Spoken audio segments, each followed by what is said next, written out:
Amnesia: The Dark Descent might be one of the most influential horror games of all time. There are only a few other horror games that I can think of that have as much of an impact and influence as Amnesia: The Dark Descent had. Even never having played the game before, I still knew bits and pieces about it purely through osmosis. During the early 2010s boom of indie horror games, discussion about Amnesia and how games were similar to it was rife. But is the constant praise that Dark Descent receives deserved? Does that original game still hold up over 10 years later? And for that matter, what about the rest of the series? It doesn't seem like outside of that first game, the other entries have had nearly as much of an impact. But maybe there's just something there that people aren't appreciating. Well, this video intends to explore that idea, so join me as I go through all the main entries in the Amnesia series to see if it really does live up to the hype. So let's start with the original 2010 release, Amnesia: The Dark Descent.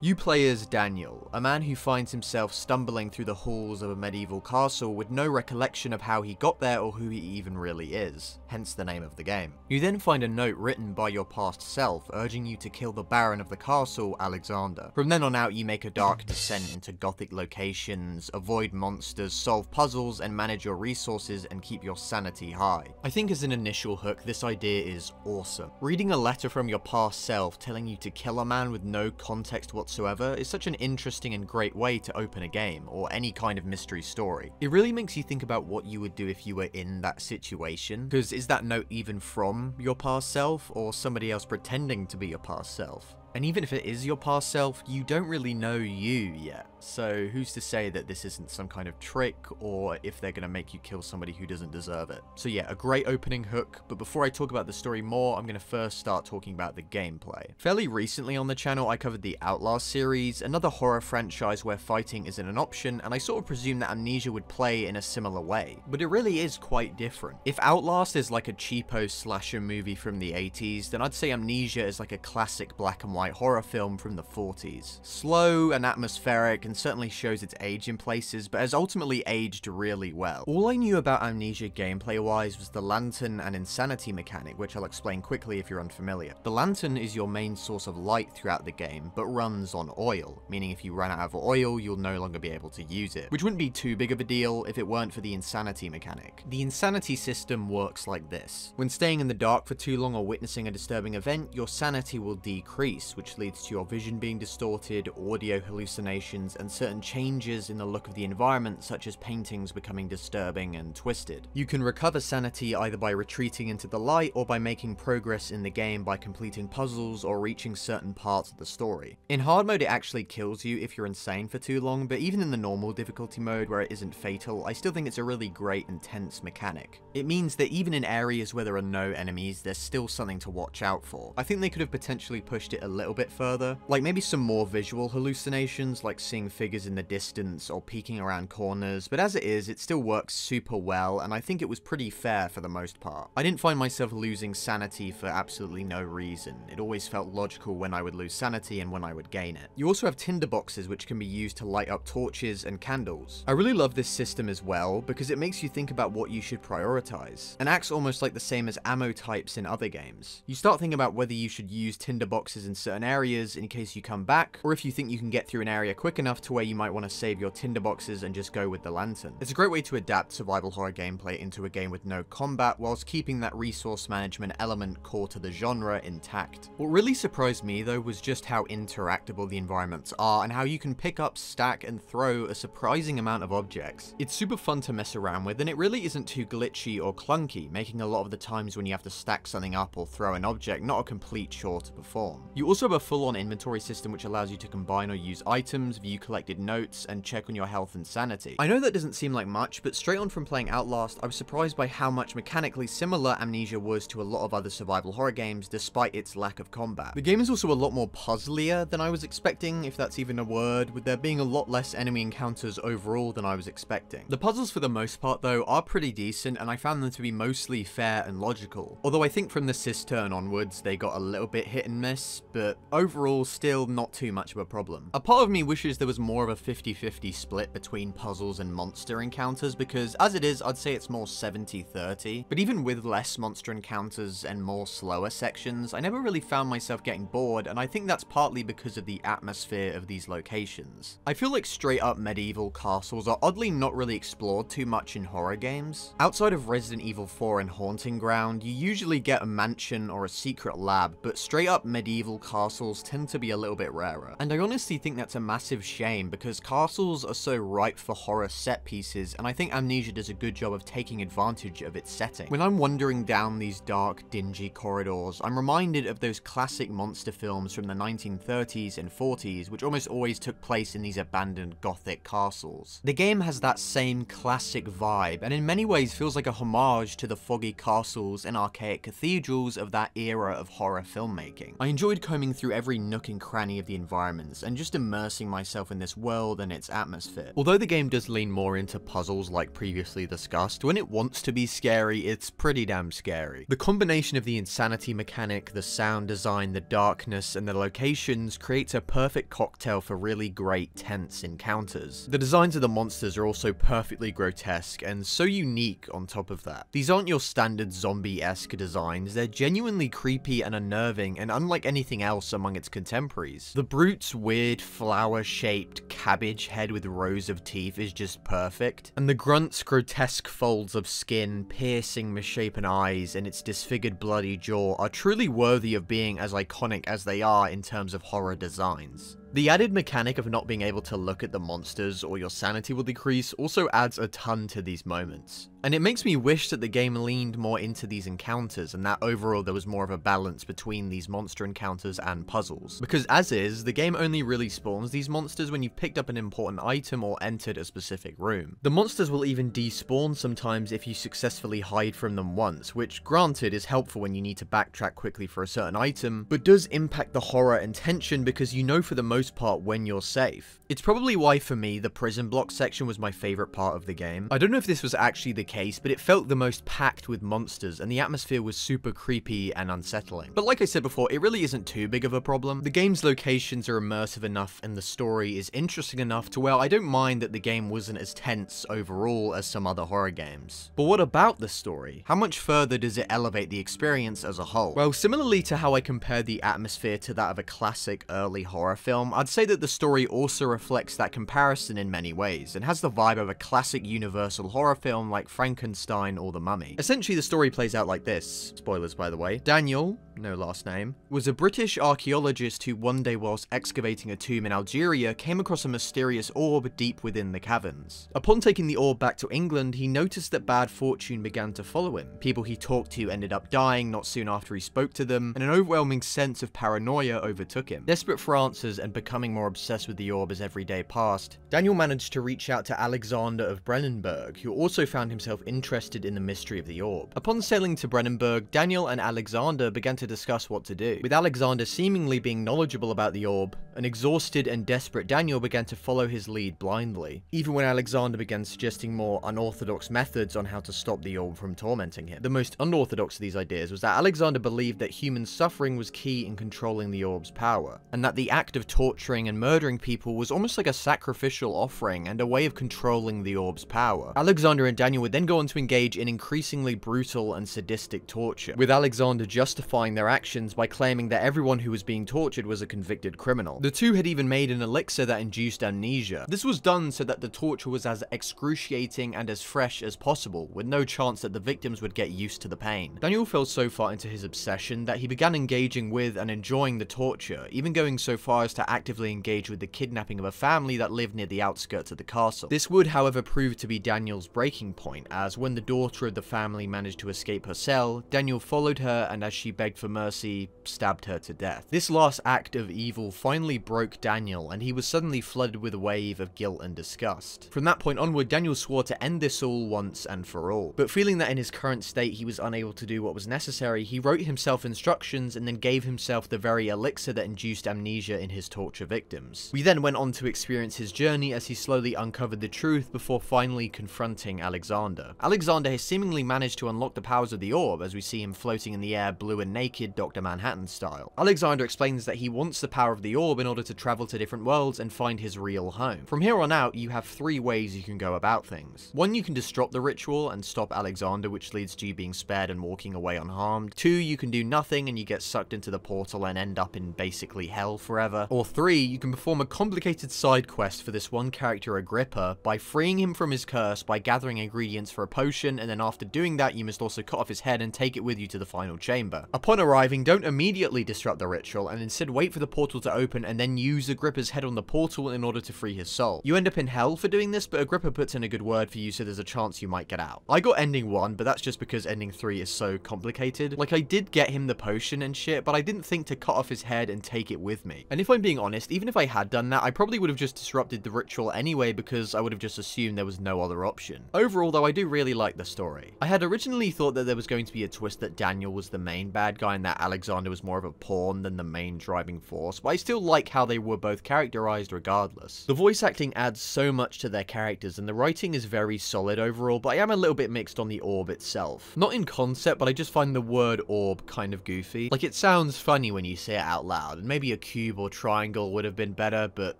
dear God, this is not very good criticism, is it? Also, I feel like it could have been interesting if the orb wasn't magical at all and that Daniel was simply being paranoid, and Alexander took advantage of that in order to indulge in his sadistic tendencies. Some things would have to be changed, but I think for the most part it could work, and Daniel's traumatic past, which is unfortunately only really explored in loading screens, could have been a reason why he became so paranoid. Either way though, this story is great, naked floating blue man and all. It feels like a classic horror novel straight from the time period it's set in, and explores this idea that fear can drive people to do awful things really well. And it's somewhat unique since I think people generally associate violent crimes with anger as an emotion, but fear can absolutely play into that, and Amnesia does a great job of exploring that idea. So overall, Amnesia The Dark Descent is a great game. What a shocker, I know. But in all seriousness, although I do wish the game leaned more into its horror elements and was perhaps a little bit more fast-paced, there really isn't much to complain about here at all. Even my own issues are less to do with abject flaws in the game and more to do with my own personal preferences. But looking at it purely objectively, this is easily one of the must-play horror games of all time. It's such a brilliant, grotesque ode to classic horror media, and it's such an inventive and creative game that remains the undisputed king of the subgenre it created. It deserves all the praise in the world, and even though it's not perfect and a little clunky in places, it should absolutely be played by any fan of horror. The PC version also allows you to play through countless custom stories with a ton of high quality stuff out there, so get out there and start looking. Before we head off to the next mainline entry though, Amnesia The Dark Descent received an expansion pack in the form of Amnesia Justine, and well, honestly there really isn't too much to say about it. It's quite short and pretty bare bones in content, so I really don't think it's worth talking about in too much detail. There's a kind of interesting story and a few neat locations, but compared to some of the custom stories made by fans around that time, it's pretty lackluster. I think the idea of a Saw-style Amnesia expansion was cool, but it's not nearly long enough to live up to that premise. So yeah, I don't really think it's worth your time, to be honest. So promptly moving on, the next major piece of Amnesia content of note was Amnesia: A Machine for Pigs, released 3 years after the original in 2013. Rather than being developed by Frictional Games, it was developed by the Chinese Room, probably best known for Dear Esther and Everybody's Gone to the Rapture. I remember them being pretty infamous back in the day, with Dear Esther in particular really riling people up with how bare bones the gameplay really was. It was one of the first times that the term walking simulator started to pop up in popular gaming culture, specifically to describe Dear Esther's lack of gameplay. But can this label be passed onto A Machine for Pigs? Well, let's find out. In A Machine for Pigs, you play as Oswald Mandius, a wealthy industrialist living in London who awakens from a fever to find his children missing and most of his memories gone, with the fever being something he's had for months ever since an expedition to Mexico. Shortly after this revelation, Oswald receives a call from a man calling himself the Engineer, who tells Oswald that his children are trapped in a machine far below the ground and that they are in danger. Oswald then makes his way to the machine whilst avoiding these freakish pig-human hybrid monsters in order to save his children. That's the opening premise, and I think that it's a pretty decent first impression for the game, although that doesn't end up lasting too long as you get into the gameplay, or more accurately, the lack of it. You might think I'm exaggerating, but A Machine for Pigs was quite a bit of whiplash from the first game when it came to how stripped back the gameplay really was. The insanity mechanic, tinder boxes, having to use fuel for lanterns, being able to pick up most objects, combining items, and the entire inventory system are all gone. All of the things that I praised Amnesia for in terms of its gameplay have been removed, and it's just so bizarre. The game isn't even more like Outlast by making up for this by being a mile-a-minute thrill ride. In fact, it's even slower paced than the original game, and with almost all the gameplay gutted. That leaves the game with mostly just puzzles as the main interactive element, and even then I don't think they're as good as the original. There are pigmen like previously discussed, but they barely appear as an actual threat throughout the game, and when they do, they can easily be avoided. It's quite a shame because I think the locations are pretty interesting, and I think the pig people themselves are potentially creepy, but nothing is really done with them. This complete lack of engaging gameplay really made this a drag to play. But what about the story? Does it make up for the lack of gameplay? Well, let's get into that. Upon finally reaching the machine, Oswald begins to reactivate it. However, the engineer reveals himself to have been the machine this entire time, and that his children are already dead. The machine then releases hordes of pig monsters onto the streets of London in order to continue making pig-human hybrids and to feed itself. This triggers Oswald to remember that he created the machine in the first place, with him now deciding to destroy it once and for all. As Oswald is about to destroy the machine, however, it reveals that Oswald killed his own children after seeing visions that they would go on to die in World War I. Your sons will drown, lungs full of mud and shrapnel on the banks of the Somme. You wanted to save them from the horror to come. And that he created the machine in order to one day control humanity with an army of pigmen? What the fuck? In the end, Oswald decides to destroy the machine and dies alongside it as it crashes down and burns, and the day is saved. Now, there are a few things that I like about this story, but also a few things I take issue with. I think the concept of this giant steampunk-esque creating pigmen machine is super fucking cool. It's such a weird and interesting idea, and the little glimpses we see of it are some of the more compelling elements of the game. I think the main issue though is that the game is quite short, and more so than the original, which means these ideas and concepts never really get explored in the kind of detail they should do. I'm also not a fan of the twist that Oswald killed his kids. It feels like something that was shoehorned in solely because Dark Descent and Justine had twists about their main characters being morally questionable, so a machine for pigs has got to have one. My main issue isn't necessarily with the murder itself, but more so that it really isn't explored in much depth whatsoever, especially compared to Daniel's heinous actions being much more thoroughly explored and examined in Dark Descent. The idea that this man would kill his children because he saw a vision of them dying in World War I is a bit of a stretch. This guy is a wealthy industrialist in Victorian England. I'm sure he can figure out a way to prevent his sons from being drafted or volunteering without just killing them straight up. I guess you could make the excuse that he wasn't of sound mind, but for me that's a bit of a cop-out, as even Daniel, who was under the influence of a sanity-corrupting orb, still had things in his past that would predispose him to these kind of violent actions. But with Oswald, we really know nothing about his past, so we can't really say if this is really in character for him. Anyway, to wrap this up as quickly as the game wraps itself up, A Machine for Pigs was definitely a big disappointment, at least for me. All of the engaging gameplay from the original is gone, and the mixed bag of a story can't make up for it, even with some strong voice acting, atmospheric locations, and a few cool ideas here and there.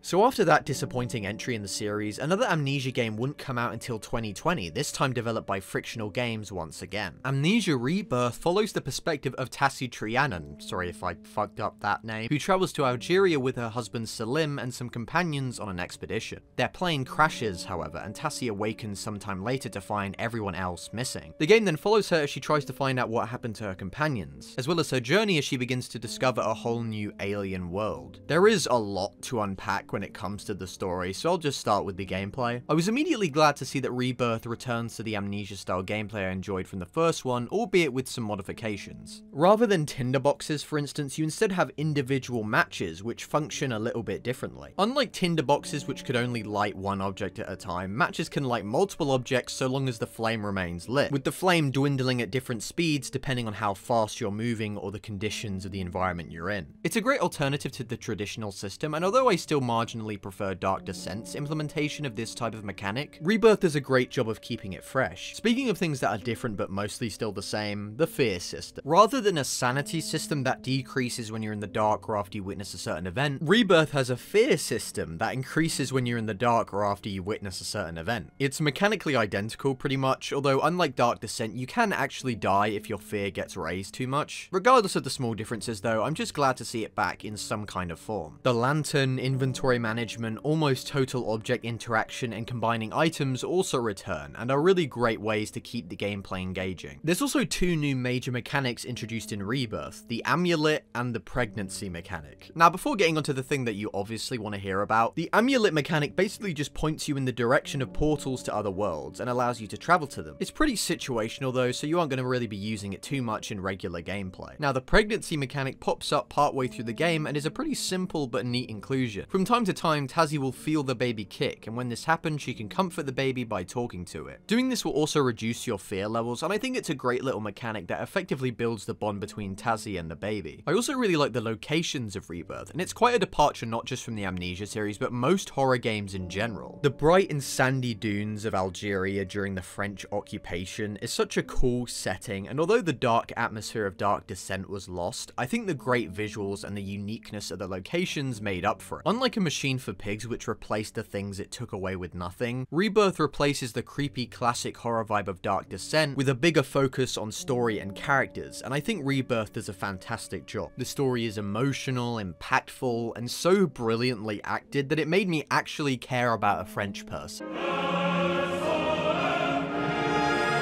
In all seriousness though, I think Rebirth has the best story in the Amnesia series. Dark Descent has cooler ideas, but in terms of emotional payoffs and character relationships, Rebirth edges it out. And because of this, I'm going to make an exception for this game and not talk about the story in detail. I know that hasn't been what I've been doing up to this point, but to me, the story is such a key part of Rebirth's enjoyment that I really don't want to spoil it for anyone who hasn't played it. I also really don't have much to comment on. I just think it's a solid, decently told story. I take some issue with the way elements of Dark Descent work their way into the plot. Like, it feels a little bit forced, especially when so much of the story is separate from that game. But other than that, I really don't have much to complain about at all. Also, in case you did play the game and want to know what ending I got the Iconoclast ending, so judge me accordingly if you know what that means. But with the story out of the way, what do I think overall? Well, I think it's pretty good. The gameplay is faithful to Dark Descent while still being able to carve out its own unique narrative and setting. Its slower pace and lack of scary moments really didn't deter me either, and that's coming from someone who liked the horror aspect of Dark Descent the most. I'm honestly tempted to even just recommend playing the game on adventure mode, which doesn't have any monster encounters whatsoever. That might sound odd considering how much I enjoy the monster encounters in the Dark Descent, but they do feel a tad bit forced in Rebirth. They're still effective and well executed, sure, but it does feel like a bit of a studio note, like they made it partway through development and then suddenly realized that this Amnesia game they've been making doesn't have any monster encounters, so they just decided to add some in to keep it in line with the series. Still, that's mostly just a nitpick because they are pretty effective regardless. So yeah, I really enjoyed Rebirth. Maybe playing it straight after Justine and A Machine for Pigs affected my views, but I just think it was a really good story told very well and had some nice looking environments. A far cry from the atmosphere and appeal of Dark Descent, but at this point I've come to accept that Amnesia seems like it's more of an anthology series than a connected universe. Like, no one mentions the fact that London was supposedly invaded by pigmen at some point. Like, in A Machine for Pigs, the machine did release pig-human hybrids into the streets of London, right? Even if it was like 40 years ago, I feel like we would still be talking about that all the time. You couldn't have any sort of conversation without bringing up the time pig people invaded London. I feel like you just couldn't get away with that.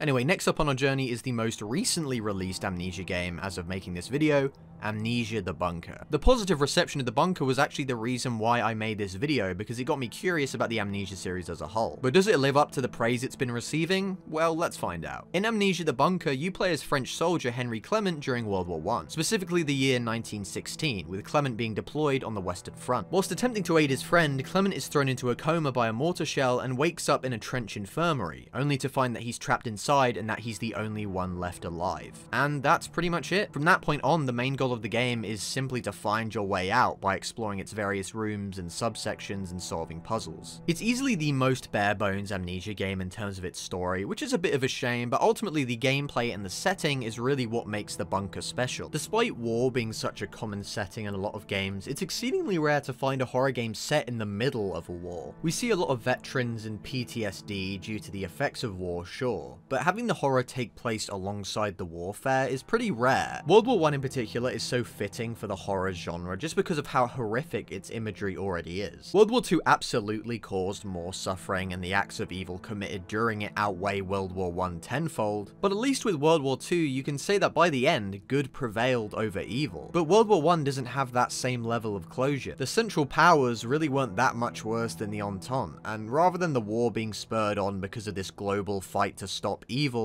the war's expansion was mostly due to contractual agreements. This country promised that country that they would aid them in war if they got invaded, and it just became this domino effect that eventually escalated into one of the worst conflicts in human history. The death of Archduke Franz Ferdinand really wouldn't have started a war of that scale in any other time period, but it was just a case of wrong place, wrong time, which led to all these countries getting involved. That inherent senseless tragedy, as well as the awful conditions soldiers lived in, is what makes World War I such a horrible conflict, and why I feel like it has such great potential for a horror setting, and personally I feel like the bunker for the most part lives up to that idea. If I had to pick two games to compare the bunker to, I'd say Resident Evil 7 and Alien Isolation are easily its biggest inspirations. It has the more open, non-linear, but still claustrophobic design of Resi 7, but the evasion of a single major threat like in Alien Isolation. It was kind of a culture shock to see an Amnesia game where you get to hold a gun and even throw a grenade, but it all still fits Amnesia's style. The weapons are less like conventional weapons and more like tools, with the creature that pursues you effectively being invulnerable to whatever you throw at it. You more so end up using weapons to destroy doors, break padlocks, or disperse rats that block your path. It does feel like a bit of a tease to get these weapons but still not really have any proper combat, but it is much more fitting for Amnesia's gameplay style, so I'll accept it. There are a few new mechanics as well, such as the generator. When the generator is on, the lights in the bunker are functional, which not only makes it easier to look around for items, but also reduces the chance that the monster will attack. However, in order to keep the generator running, fuel is required, and without it the lights of the bunker will be shut off. This not only makes navigation harder, but increases the chances that the monster will appear. This is a fantastic system. It adds so much to the tension, as not only do you need to keep an eye out for your fuel in the bunker with your already limited inventory space, but you're always constantly worrying about how much power you have left until the lights go out. It's a great way to always keep the tension high no matter what situation the player is in. And the fact that the monster can still attack whilst the lights are on also helps, meaning although you are safer with them on, you can't get overly cocky or get too loud, otherwise you'll be punished. Speaking of sound, you also come equipped with a flashlight that can be revved up in order to increase its brightness. However, the act of revving it up creates noise and can attract the monster towards you. Still more of a lantern man personally, but I still think this is a great alternative that better plays into the game's focus on sound design and sound cues. Although there are a fair few things added, there are also a fair few things taken away, the most prominent of which being the sanity mechanic. It's a shame to see this go, especially considering how much more important light is in this game in particular, but I kind of understand the rationale. Walking through the dark is daunting enough, so adding insanity effects on top of that might have been overkill, but I still wish it was kept in.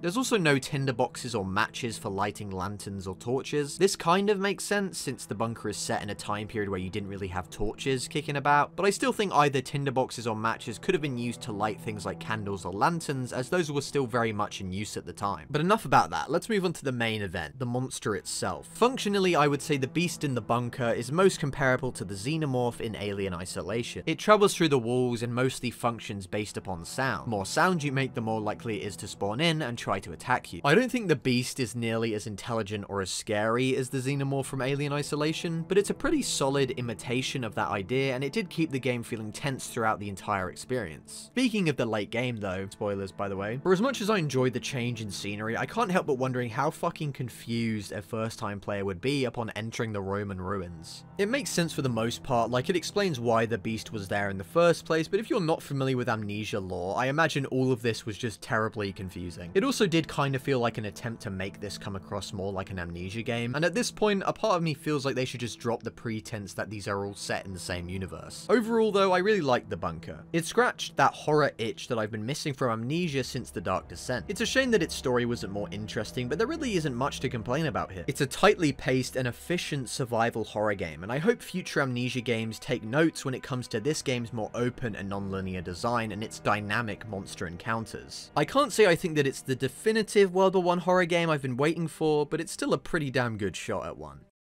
And that's it, the end of our journey through the Amnesia series, and well, what exactly is the conclusion we've come to? Despite some subpar entries like Justine and A Machine for Pigs, Amnesia is a pretty solid, if somewhat inconsistent series. In my Outlast video, I talked about how different Outlast 1 and 2 were in terms of story and themes, but they did both play very similar, whereas with Amnesia you get quite a bit of variation from game to game. It's a little bit of a shame because after playing Dark Descent, I was kind of hoping to see its locations and monsters and style expanded and explored more in future installments, but I suppose with this more self-contained approach, it does mean the series never really gets too stale or repetitive. Still, I do hope that one day Amnesia returns to its gothic medieval roots, but even if it doesn't, it seems like for the most part you can count on an Amnesia game to deliver a quality experience, whether it be through its complex and interesting stories, its unique and engaging gameplay, or its enrapturing atmospheric settings. And with all that being said, I'm Christian Cries, and thanks for watching.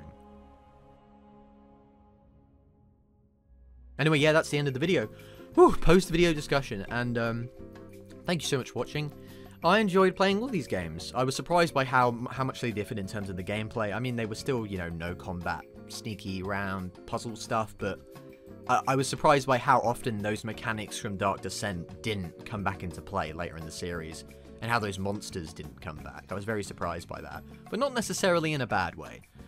And if you're wondering what my perfect Amnesia game would be, it would be the atmosphere of Dark Descent, the open, non-linear, dynamic design of the bunker, but with a story on the same level as Rebirth. I think that would be a perfect style Amnesia game, and, you know, with the bunker doing pretty well and, you know, people seemingly liking it, I'm hoping that they go for this direction, and I'm hoping that and I think because it's been more than 10 years since the original, I think people really are starting to build a nostalgia for that first game, so I think there is an opportunity to explore a set, not necessarily the same setting, but a setting like that, but with new Amnesia's style, gameplay, and story-wise. So I think that could be really interesting.